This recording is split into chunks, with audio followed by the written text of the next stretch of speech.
Hello बच्चों, let's read this question. In which of the following species the central atom has the type of hybridization which is not the same as that present in other three? इस question में हमसे ये बताना है कि इनमें से कौन सा ऐसा मॉलिक्यूल है जिसमें सेंट्रल एटम की हाइब्रिडाइजेशन नेक्स्ट थ्री मॉलिक्यूल्स के सेंट्रल एटम के हाइब्रिडाइजेशन से डिफरेंट है. And options given to us are SF4, option A, option B is I3 minus, option C is SnCl6 minus 2, and option D is PCl5. So please note the key concept of this question, that the hybridization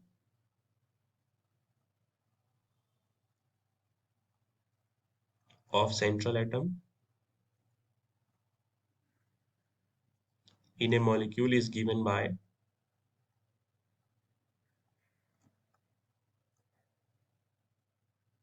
सबसे पहले हमें steric number find करना होता है. This is half of V plus M minus cationic charge plus anionic charge in the molecule, जहां पर V represent कर रहा है valence electrons of central atom,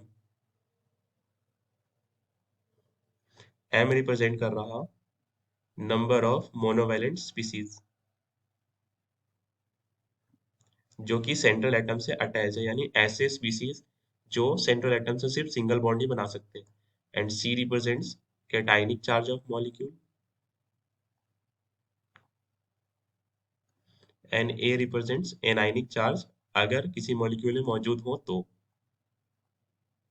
now अगर मैं ऑप्शंस की बात करूं तो फर्स्ट ऑप्शन इज SF4.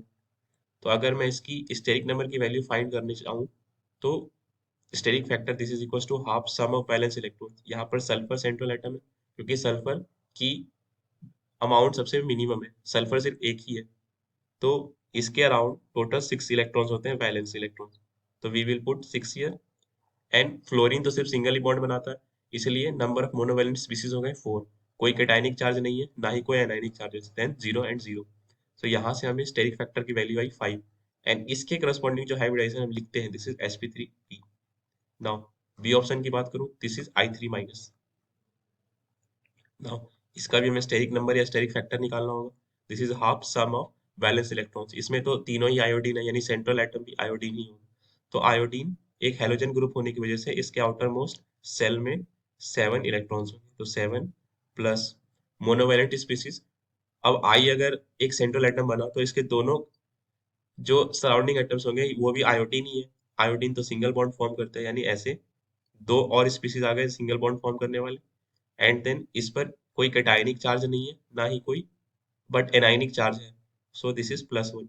यानी यहाँ से अगर मैं कैलकुलेट करूँ तो इसकी हाइब्रिडाइजेशन की वैल्यू आएगी, स्टेरिक नंबर की वैल्यू आएगी 5, यानी sp3d. प्लीज नोट ये करेक्ट स्ट्रक्चर मैंने नहीं ड्रॉ करा है, मैंने बस ये इंट्यूशन के लिए बिल्ड करा था, ड्रॉ करा था. ऑप्शन सी की बात करूँ तो ऑप्शन सी में हमारे पास है SnCl6 -2. तो इसका भी मैं स्टेरिक नंबर ड्रॉ कर सकता हूँ, स्टेरिक नंबर फाइंड कर सकता हूँ. Tin. Now since tin carbon family से बिलोंग करता है तो इसके आउटर मोस्ट सेल में 4 ही इलेक्ट्रॉन्स होंगे. और number of monovalent species, chlorine है, एक क्लोरीन सिंगल बॉन्ड ही बनाता है, तो ऐसे 6 स्पीसीज हो गए जो मोनोवैलेंट है. कोई कैटायनिक चार्ज है नहीं, एनायन का चार्ज 2 है, तो +2. तो यहाँ से हमें हाइब्रिडाइजेशन की वैल्यू मिलेगी, स्टेरिक नंबर की वैल्यू मिल जाएगी 6, यानी कि sp3d2. नाउ अगर ऑप्शन डी की बात करूँ तो ऑप्शन डी में हमारे पास है PCl5. तो इसका स्टेरिक नंबर निकाल सकते हैं half. Valence electrons of phosphorus is 5, number of monovalent species is 5, कोई कैटायनिक चार्ज नहीं, कोई एनायनिक चार्ज नहीं, तो इसका मतलब इसका स्टेरिक नंबर 5 आ रहा है, यानी हाइब्रिडाइजेशन sp3d.